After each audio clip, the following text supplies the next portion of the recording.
कि आज हमारे मोहम्मद सल्लल्लाहु अलैहि वसल्लम की यौम पैदाइश का दिन है, जिनके सदक़े में ये ज़मीन आसमां बनाए गए, जिन्नो इंसान। खीरी में एक ईदगाह बनी हुई है, उसी का एक कॉपी लोगों के द्वारा बनाया गया है। सेम इसी तरीके का है। हम लोग वो तस्वीर भी दिखाएंगे जो तस्वीर ओरिजिनल खीरी की ईदगाह की है। और यहाँ पर आप देख रहे होंगे वही एक तस्वीर लोगों के द्वारा बड़े ही खूबसूरती के साथ बनाई गई है। हमारे पीछे देख रहे होंगे काफ़ी हुजूम जो आज उमड़ा हुआ है। ये हुजूम इसलिए उमड़ा है क्योंकि हज़रत मोहम्मद सल्लल्लाहु अलैहि वसल्लम का आज जन्म मुबारक का दिन है, इसलिए यहाँ पर हज़ारों की तादाद में लोग हैं। और खीरी में आए हुए सभी लोगों का तहे दिल से शुक्रिया और धन्यवाद अदा करते हैं यहाँ के लोग। सर, पहले तो आपका बहुत बहुत स्वागत है हमारे चैनल पे। आज खीरी को दुल्हन की तरह सजाया गया है, क्या कुछ पूरा मामला है?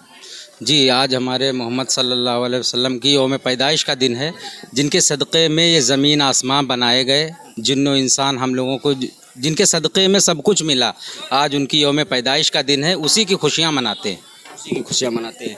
आज पानी पिलाने का भी काम कर रहे हैं लोग। जी, ये लंगर में तरह तरह की, कोई पानी, कोई कोल्ड ड्रिंक, कोई पुलाव, किसी भी चीज़ का जो भी हो सके उनके नाम पे जितना किया जाए सब कम।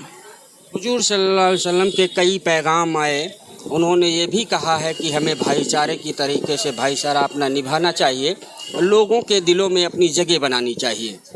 जी, उस पे लेकर क्या कहेंगे? हमारे नबी की जो तालीम थी वो इस तरह से थी कि एक दौर था जब हमारे नबी करीम सल्लल्लाहु अलैहि वसल्लम गुज़रा करते थे, तो एक बूढ़ा थी, वो उनके ऊपर कूड़ा डालती थी। और कुछ दिनों के बाद जब वो बीमार हुई तो मेरे नबी सल्लल्लाहु अलैहि वसल्लम का गुज़र जब होता था तो देखा कि वो बूढ़ा नहीं, तो उसके घर गए। आप उसकी इयादत करने के लिए उसके घर पे गए तो पता चला वो बीमार है। तो वो इतना मुतासिर हुई कि वो उन पे ईमान ले आई, केवल इसी बिना पे कि मैं तो इनके ऊपर रोज़ कूड़ा डालती हूँ, ये तो मुझे बुरा कहना चाहिए। लेकिन हमारे नबी का जो पैगाम था वो यही पैगाम था, इंसानियत का पैगाम था। इंसानियत का पैगाम। तो कूड़ा डालने के बाद भी वो देखने के लिए उनको गए, तो इससे क्या हमें फील होता है, क्या हमको समझना चाहिए?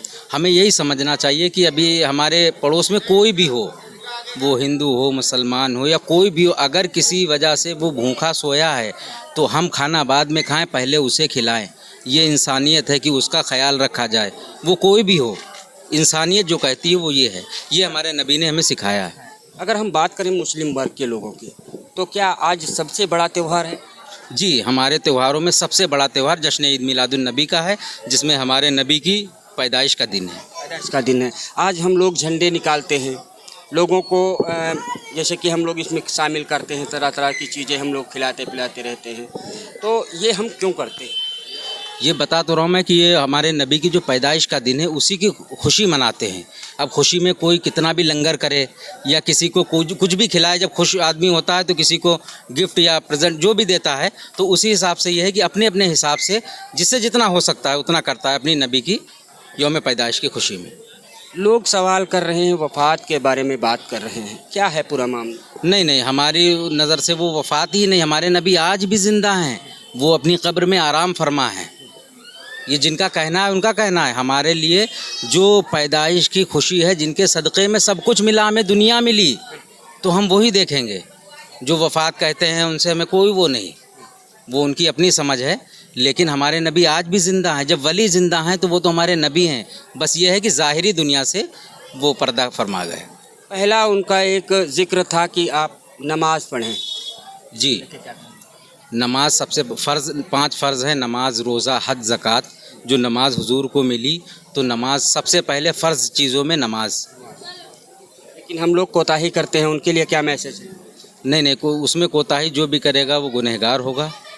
तो इसलिए ये चाहिए कि इंसानियत के नाते और जो नबी ने फरमाया उनके रास्ते पे चलने के लिए सबसे बेहतर चीज़ नमाज। अगर आज हुजूम यहाँ पर उजड़ा है, खीरी में हुजूम हमने कई जगहों पर देखा है, कई गलियों को बड़े खूबसूरती के साथ सजाया भी गया है, काफ़ी पैसे खर्च कर दिए गए आज हुजूर साहब के जन्मदिन पर। तो अगर हम लोग ये चाहें कि नमाज भी पढ़ें, रोज़ा भी रखें और हुजूर साहब के कहने पर जो रास्ते उन्होंने जो इख्तियार किए थे, हम लोगों को बताए थे, उन पर अगर हम चलें तो हमें क्या मुनाफा हो सकता है? उन पे अगर चलेंगे तो हमें मुनाफा ये कि जो तरह तरह की हम लोग ठोकरें खाते हैं, बहुत से हादसात ख़तरात होते हैं, तो उन चीज़ों से महफूज रहेंगे। ये हमारा ईमान है। हुजूर साहब ने एक बात और कही थी कि हमारे लिए सभी एक बराबर हैं। हिंदू मुस्लिम की तो बात ही नहीं थी वहाँ पे। इंसानियत की बात, वो इंसानियत की बात थी कि कोई भी होता था, अब वो एक जंग का मौका होता था तो हमारे नबी कहते थे कि किसी भी बुज़ुर्ग बच्चे पर वार मत करना, जंग उनसे करना जो तुम्हारे सामने हैं, और जो तुमसे जंग में अगर अमा चाहता है, उसने हथियार डाल दिए तो उस पर भी वार मत करना। माफ़ी मांग, इंसानियत थी जी। जो माफ़ी मांग लेता है उसे उसका पीछा छोड़ देना। हाँ, उसका पीछे, या किसी बच्चे या किसी औरत पे हमला मत करना। आज आप खीरी के निवासी, जी, मैं क्या नाम है? मेरा हाफिज़ मोहम्मद नदीम। आज जो दर्शक देख रहे हैं उनके लिए क्या मैसेज है? उनके लिए यही मैसेज है कि जो हमारे नबी सल्लल्लाहु अलैहि वसल्लम की बातें हैं वो हमें हदीस के ज़रिए, अल्लाह ने जो कुरान नाजिल किया उसके ज़रिए बहुत कुछ मिला है, तो उसके रास्ते पे चले, इंशाअल्लाह आने वाले दिन में अपने आप तरक्कियाँ कदम चूमेंगी।